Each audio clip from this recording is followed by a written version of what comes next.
Hi everyone, I'm Nathan from the ebookreader.com. For this video, I'm going to give you guys a comparison review between the Samsung Galaxy Tab 4 here on the left and the Kindle Fire HDX here on the right. So the biggest difference between these two tablets straight off the bat, you can tell, is the fact that the Galaxy Tab has quite a bit smaller frame here. We've got, I mean, if you put it side by side there, you can even see the screen on the Kindle coming through there, even though they both have the exact same screen size. The Galaxy Tab is quite a bit smaller. Width-wise, I mean, the top-wise are about the same. If anything, the Galaxy Tab is maybe a millimeter taller. They're both about the same thickness, maybe half a millimeter difference between the two. But as far as the screen goes, the Kindle, it does have a higher resolution screen. You got the 1920 by 1200 resolution screen on the Kindle. The Galaxy Tab, it has the 1280 by 800 resolution screen. So that's one of the biggest differences first off. Though I gotta say that I like the Galaxy Tab screen a little bit better. It's probably not going to show up on the camera here, but the Kindle, it has this weird blue lines that go along the side. Never really dug that for e-reading, because when you're reading along here, you got this distracting blue line. I don't know if it's going to show up on the camera or not, but it's a pretty common thing around with the HDX screens. Amazon even added a disclaimer about it on the product description page. So that's one thing I don't like about the HDX as far as the screen goes. Otherwise, it's super clear, super crisp. You have really tiny font like this, it's very clear. So that's the main advantage over the lower resolution screen on the Galaxy Tab. So I really don't have any problem reading this small text right here, but it is a little bit more pixelated than it would be on the Kindle. So like if you're viewing an ebook app here and you've got the smallest font size, or if you're viewing web pages fully zoomed out, it's about the only time you're really going to notice the difference in screen resolution.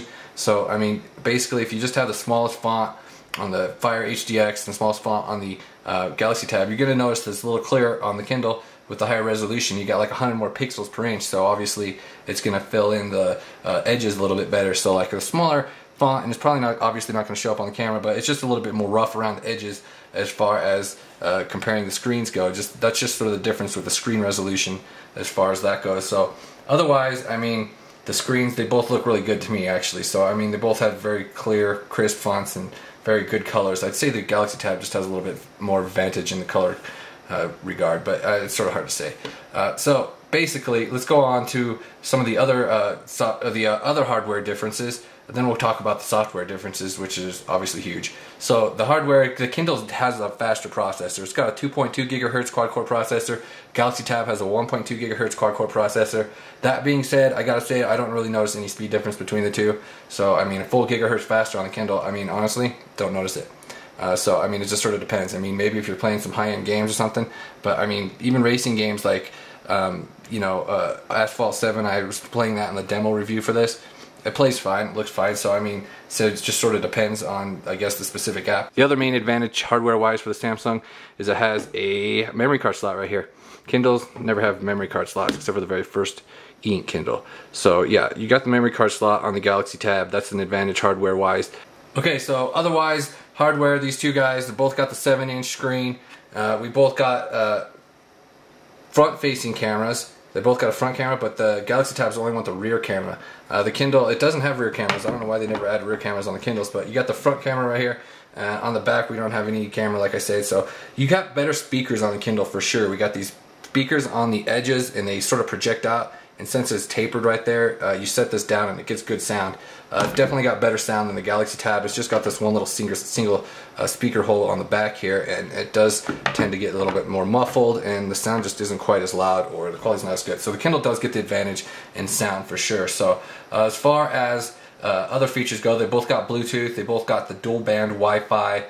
So the Galaxy Tab here, it's got a physical home button, and it's got sensors for the on-screen buttons, whereas the Kindle, you can see right here, it has the on-screen buttons, whereas the Galaxy Tab has the dedicated buttons, so they're not taking up actual screen real estate.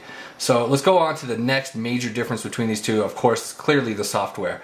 So they're both based on Android 4. I think the Kindle's based on 4.4. Amazon doesn't actually publish what they base it on, but I think it's Android 4.4. So that's exactly what the Galaxy Tab runs, KitKat 4.4.2. So the main advantage with the Galaxy Tab, of course, is you got the full Google Apps tie-in, you got Google Play Store access, you got all the Google apps. The Kindle, it's a lot harder to get that kind of stuff on here. There's some Google apps you can sideload onto here, but of course you're not going to get the Play Store on here without rooting it, so that's completely main advantage for the Galaxy Tab is having all the apps from Google, where Samsung or the Kindle you only have Amazon's app store to get apps from. So obviously you don't get like as many apps, and they're not updated nearly as often as the Play Store app. So that's a definite advantage for the Galaxy Tab. That being said, Amazon does have a ton of apps in their store. They do give away a free app each day, so I mean it does have its unique advantages as far as that goes too.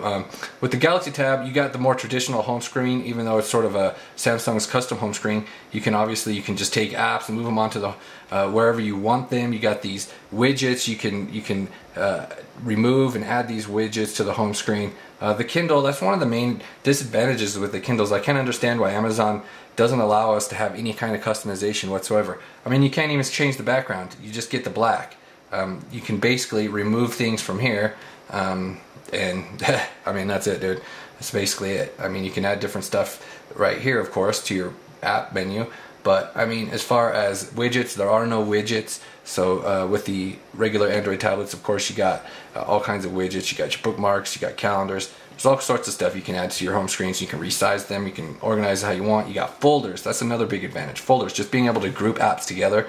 So I mean, that absolutely makes things easier. So I mean, you got the folders on the Kindle too. You can like put a reading apps list together. But being that it's like just this carousel on the home screen, you can't actually add the folders to the home screen. I mean, to the carousel or anything. It does get kind of irritating, to be honest with you. So the Galaxy Tab definitely has the more user-friendly apps. I mean, the interface. And of course, one of the unique features of the Galaxy tablets is the multi-window feature right there. So if you scroll out from here, I showed this in the other review, so I'm not going to go into a lot of detail here, but basically what it does is it lets you have two apps open at once. So if you want to have the web browser and YouTube open at the same time, you can have both of those open. You can change the height of the window, so you can even take stuff from this window and move it to this window, like if you're typing an email or notes or something. So that's definitely an advantage. As far as reading goes, so the Kindle is definitely going to have more reading features because it's a reading-based tablet. So Kindle for Samsung, they've got their own Samsung branded app now. So let's go ahead and open up a book on the Kindle, and you're going to have a lot more features on the Kindle. You've got X-ray, you've got the generated table of contents, which is all nice right here on the side. So this one, if you just go, I don't know why they're using the old version of the Android app. So the new version of the Android app actually has this, but on this one, if you want to just go to the table of contents, it'll just take you to the beginning of the book, which is kind of irritating.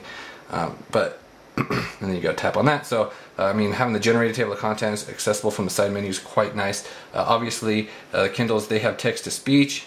So the 4 places in the bony chaise were just filled before he took the reins to drive off. So you're not getting that on the Galaxy Tab. You're not getting that on any Kindle app other than the Kindle Fire tablets. So that's one unique thing to Kindle Fire tablets for sure. So you also got this doesn't have the regular Android features, so it doesn't have the font adjusting options. You can use the regular Kindle app if you want the font adjusting options for different font types. So like the Kindle, it has the different font types. Like right here, we've got the different adjustable, but that Samsung version doesn't. So, like I said, you got the X-ray, which brings up all this other information about the characters and settings in the book. So it's got some more features as far as reading goes. And of course, it's got the audiobook tie-in, so you can, if you have the audiobook, it'll read it from professional narration instead of text to speech.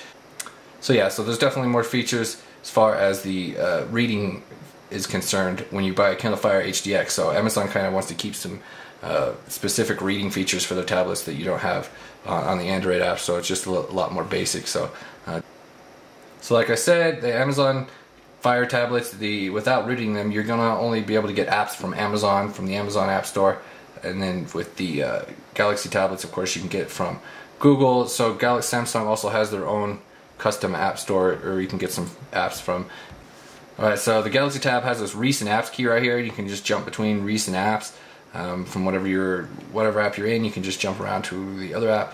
So the Kindle, it kind of has the same sort of deal. You just pull up right there. You can jump back between apps as well.